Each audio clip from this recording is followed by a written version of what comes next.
What's going on, everyone? Mark with Nickel Prints. Today I'm going to give you 3 ways you can bring in new customers to your t-shirt business. And the best part is, they're absolutely free, so you don't have to pay anything for this. So make sure to stick around all the way to the end to see which one works best for you. But before we get started, there is one thing that I need to mention, and that's you're not going to attract every single customer. You're not going to attract everyone, and you know what? That's okay. Now, not everyone is going to like the quality or style of work that you do. And again, that's totally okay. If you use these tips that I'm about to mention, it will help you bring in new customers that actually do like your work and will keep coming back for more. The first way I'm going to mention to bring in new customers to your t-shirt business is something that I'm sure all of you have heard time and time again and are probably tired of hearing it. But I'm going to go ahead and say it again. Start posting on social media. Post on Instagram. Post on TikTok. TikTok is still blowing up. Post on Facebook. Have a YouTube? Post on YouTube. Just post. Get your work out there. Make sure it's able to be seen. I mean, think about it. Would you purchase a cake from a bakery that doesn't have any samples of their work or any past work? Probably not. That would probably be a bad time for your kid's first or second birthday. Now, what if you're just getting started in the business and you don't have any orders, you don't have any work that you've done? Then that's when you need to start making your own samples. Make stuff that you like. Make some stuff that entertains you. All of that stuff will showcase the quality of your work and will give people confidence in contacting you and starting to place an order. And truthfully speaking, if you haven't made anything with your machine, then you probably shouldn't be selling those products just yet. Make sure that you know what you're doing and make sure you have your settings down right before you start selling. You always want to have a quality product to showcase and hand out. Now, another really easy and free way to promote your business and bring in new customers is promote yourself. If you go into a shop, any retail store, and you see the employees there are wearing regular t-shirts, ask to speak to a manager or any higher up and offer your services. Tell them that you see everybody there wearing regular t-shirts and you think they could have a stronger presence or look more professional with custom matching t-shirts. After that, just hand them your card, give them your Instagram, whatever it is that they need to be able to contact you. Going back to handing them the card and the Instagram, that goes back to number 1, right? Make sure you have somewhere to showcase your work. See how all these things start to go hand in hand with bringing in new customers and promoting yourself? Every single time that I've offered my services face-to-face, I've either been asked for samples or a website or just anywhere where I could showcase my work, where the customer could see my work. Now, one thing that I have noticed people do a lot when promoting themselves and promoting their work is spamming. It's okay to promote your own work. It's okay to comment on other people's posts offering your services, but do it the right way. Don't spam people's posts.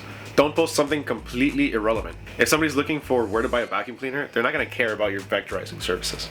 Spamming posts on Facebook or sending spam messages to a bunch of profiles on Facebook is a surefire way to get either marked as spam or just flat out blocked. And the moment that happens, you completely lost a customer pretty much for good because you're probably never going to get in front of their eyes again. Now, that doesn't mean don't comment on people's posts with your services, right? Do it in the right way. Now, that doesn't mean don't comment at all or don't reach out to people. You can still do that, but do it in a right way. Do it in a way that's relevant to either the business or the post.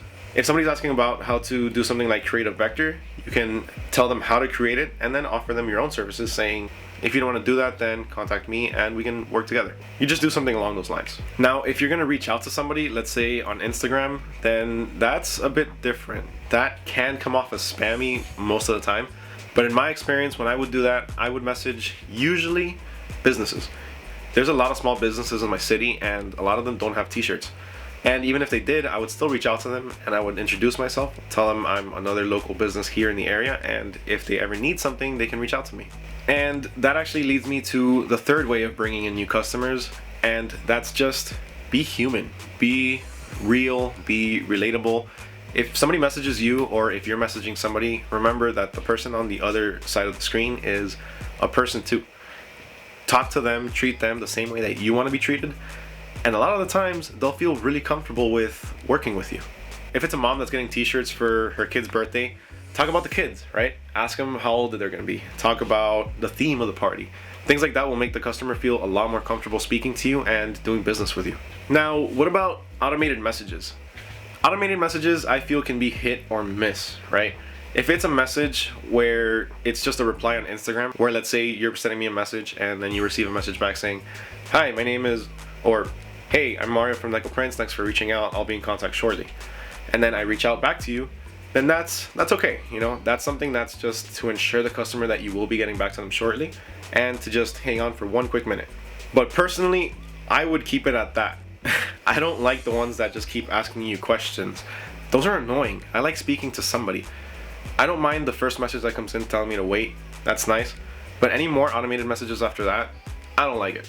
On that note, going back to the last tip, when you do decide to reply back to the message, reply back as a person. Reply back not like an automated message, right? Don't reply back with, how can I help you? Or how many shirts do you need for your order? Instead of that, reply back with something like, hey, I'm sorry I just saw your message. I'm sorry for getting back to you so late. What's going on? How can I help you? Something like that, something a bit more welcoming.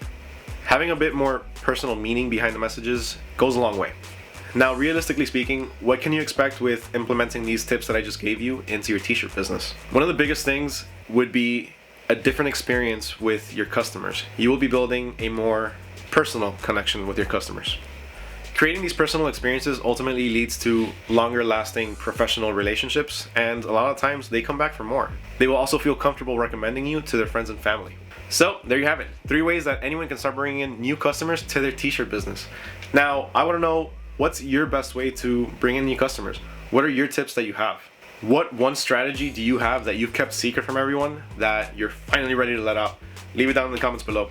Now, if you did find this video helpful and enjoyed it, please make sure to subscribe and leave a like. All those things really help small channels like mine grow, and it's always greatly appreciated. Make sure to leave a follow on Instagram and TikTok. I'm gonna have those linked down below. And as always, thank you so much for being here. Catch you guys on the next one. Peace.